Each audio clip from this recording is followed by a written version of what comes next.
الحمد لله رب العالمين والصلاة والسلام على رسوله الكريم وعلى آله وصحبه أجمعين. وعن أبي سعيد الخدري رضي الله عنه قال: سمعت رسول الله صلى الله عليه وسلم يقول: لا صلاة بعد الصبح حتى تطلع الشمس، ولا صلاة بعد العصر حتى تغيب الشمس.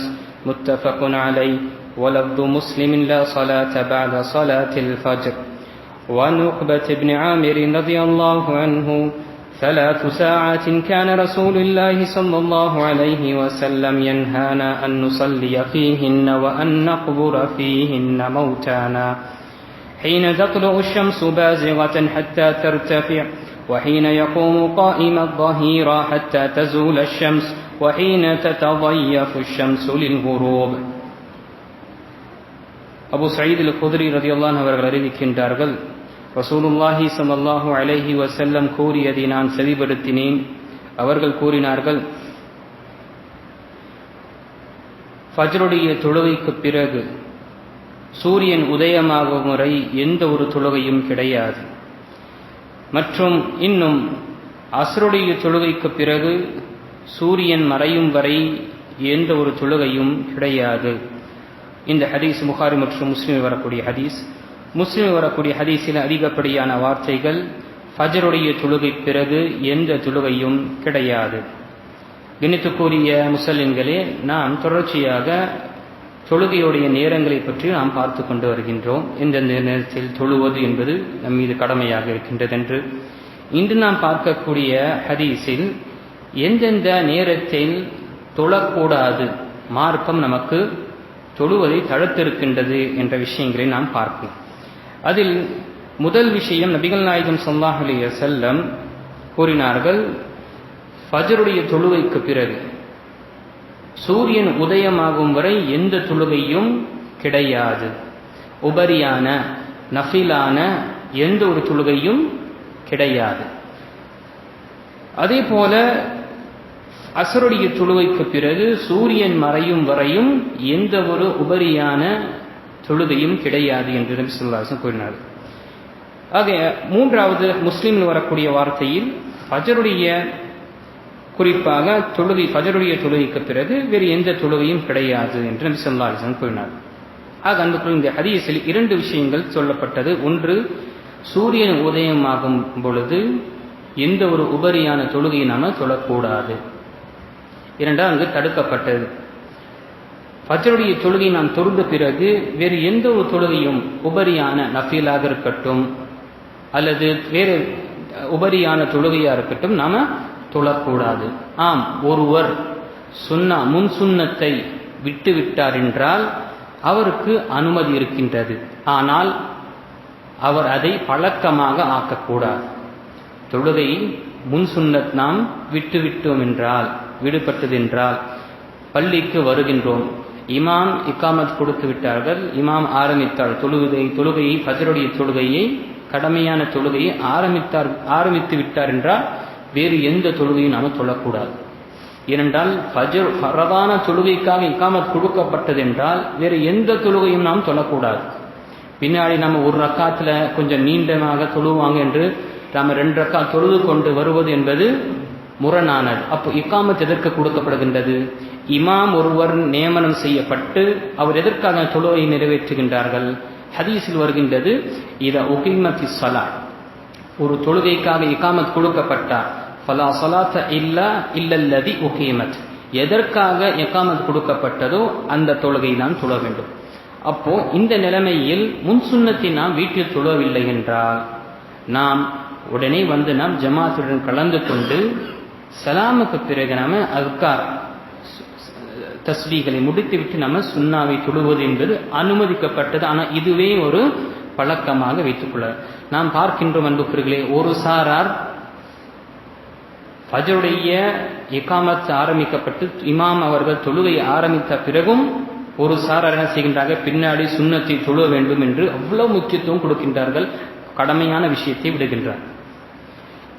இன்னொரு சாரார் என்ன செய்கின்றார்கள், முன் சுன்னத்தை பின் சுன்னத்தாகவே ஆக்கிக் கொண்டார்கள். தொழுகைக்கு பிறகுதான் தொழக்கூடியவராக இருக்கின்றார்கள். ஆக இந்த இரண்டு விஷயங்களும் சரியான விஷயங்கள் அல்ல. முன் சுன்னத் நமக்கு முன்னால் நமக்கு வாய்ப்பு கிடைக்கும் தொழுது கொள்ள வேண்டும், அதை நாம் பேணுதலாக செய்ய வேண்டும். எப்பொழுதாவது நமக்கு விடுபட்டது என்றால் நாம் பின் சுன்னத்தை நாம் தொழுவது என்பது அனுமதிக்கப்பட்டது. ஒன்று, அப்போ ஃபஜ்ருடைய தொழுகை தொழுத பிறகு சூரியன் உதயமாகும் வரை ஒரு எந்த தொழுகையும் கிடையாது, நபி ஸல்லல்லாஹு அலைஹி வஸல்லம் தடுத்தார்கள். இரண்டாவது, அதே போல் அஸ்ருடைய தொழுகை தொழுத பிறகு வேறு எந்த சூரியன் மறையும் வரை வேறு எந்த தொழுகையும் கிடையாது. இதற்கு இடைப்பட்ட அசர தொழுகையை முடித்த பிறகு வேறு எந்த தொழுகையும் கிடையாது. அது எப்பொழுது? நான் அசருடைய தொழுகையை முடித்து விட்டேன் என்றால் சூரியன் மறையும் வரை வேறு எந்த தொழுகையும் உபரியான தொழுகையை நான் தொழக்கூடாது. ஆம், சில காரணத்திற்காக நான் ஒரு காரணத்திற்காக வரும் பொழுது அந்த தொழுகை வரும் பொழுது அந்த தொழுகையை நாம் தொழலாம். இன்ஷா அல்லாஹ் நாம எந்தெந்த தொழுகை விடுபட்ட விஷயங்கள் என்று நாம் பார்க்கலாம். இரண்டாவது ஹதீஸில், முஸ்லிமில் வரக்கூடிய ஹதீஸில் உக்பா பின் ஆமீர் ரலியல்லாஹு அன்ஹு அவர்கள் அறிவிக்கின்றார்கள், நபிகள் நாயகம் ஸல்லல்லாஹு அலைஹி வஸல்லம் 3 நேரத்தில் தொழுவதையும் நம்முடைய மௌத்தாக்களை தஃபன் மற்றும் அடக்கம் செய்வதையும் தடுத்தார்கள். 3 நேரத்தில் 3 வேளையில் தொழுவதையும் தடுத்தார்கள், தஃபன் செய்வதும் அடக்கம் செய்வதையும் நம்முடைய இறந்தோர்களை அடக்கம் செய்வதையும் தடுத்தார்கள். ஒன்று, ஹீன தத்லு ஷம்ஸு பாஸிகத்தன் ஹத்தா தர்தஃபி, சூரியன் ஒளிர்ந்து கொண்டு உதயமாகும் வரை நபி ஸல்லல்லாஹு அலைஹி வஸல்லம் தடுத்தார்கள். என காலையில மிகவும் பிரகாசித்த வண்ணமாக உதயமாகும், அது முழுமையாக உதயமாகும் வரை அந்த நேரத்தில் நாம் தொழவும் கூடாது, நம்முடைய மௌத்தாக்களை இறந்தவர்களை அடக்கவும் செய்யக்கூடாது. நாம் இரவு முழுக்க நாம் கஃபன் மற்றும் தொழுகை நிறைவேற்றிவிட்டோம். அந்த நேரத்தில் இன்னும் 10 நிமிடம், வெறும் 10 நிமிடம் இருக்கின்றது. அந்த சூரியனுடைய அந்த உதயமாகக்கூடிய விஷயம் உதயமாகிக் கொண்டிருக்கின்றால் 10 நிமிடம் நாம் காத்து கொண்டு இருக்க வேண்டும், தஃபன் செய்யக்கூடாது. இரண்டாவது, வஹீன யகூமு காயிமு பஹீரா ஹத்தா தஸூல ஷம்ஸ், சூரியன் உச்சியில் நின்று சாயும் வரை. ஏன்னா சூரியன் உச்சியில் இருக்கும் பொழுது கூட நம்ம தொழவும் கூடாது, நம்முடைய இறந்தோர்களை அடக்கவும் செய்யக்கூடாது. எதுவரை சாயும்? எப்பொழுது எப்படி நமக்கு தெரியும் சூரியன் சாய்ந்தது என்று? நிழல் மூலமாக தெரிந்து கொள்ளலாம். எப்பொழுது நிழல் வர ஆரம்பிச்சு விடுமோ அது சாய்ந்து விட்டது, அங்கிருந்து ظஹருடைய தொழுகை நேரம் ஆரம்பித்து விட்டது.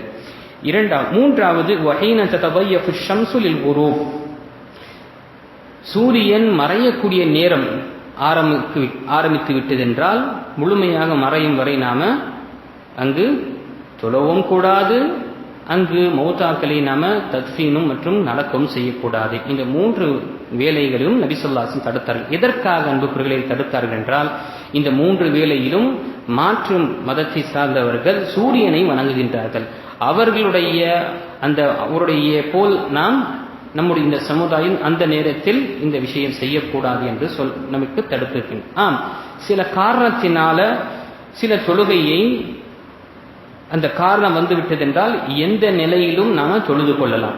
அது ஷேக் உசைமீன் ரஹிமஹுல்லாஹ் அவர்கள் என்னென்ன காரணங்கள் இருக்கும், அந்த காரணம் வந்துவிட்டது என்றால் இந்த தடுக்கப்பட்ட நேரத்தில் தொழுவது என்பது அனுமதிக்கப்பட்டது. முதல் விஷயம், ஒருவர் ஃபரதான தொழுகையை மறந்துவிட்டார்,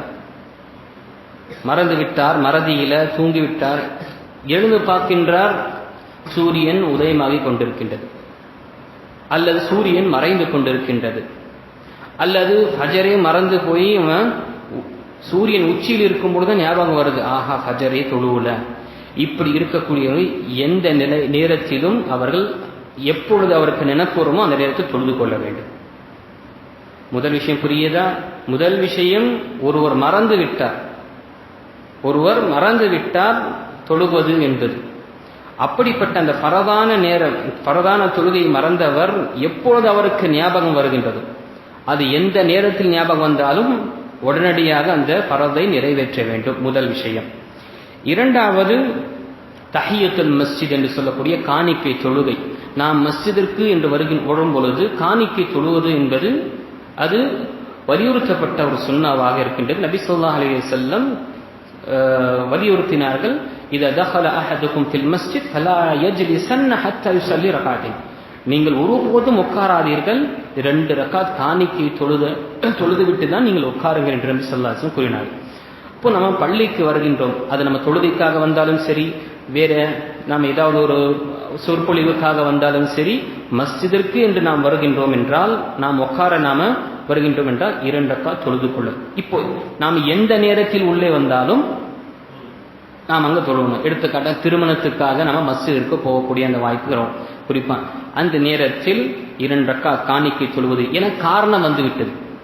எப்பொழுது ஒரு காரணம் வந்துவிடுமோ அங்கு தடுக்கப்பட்ட நேரம் அதற்கு கிடையாது.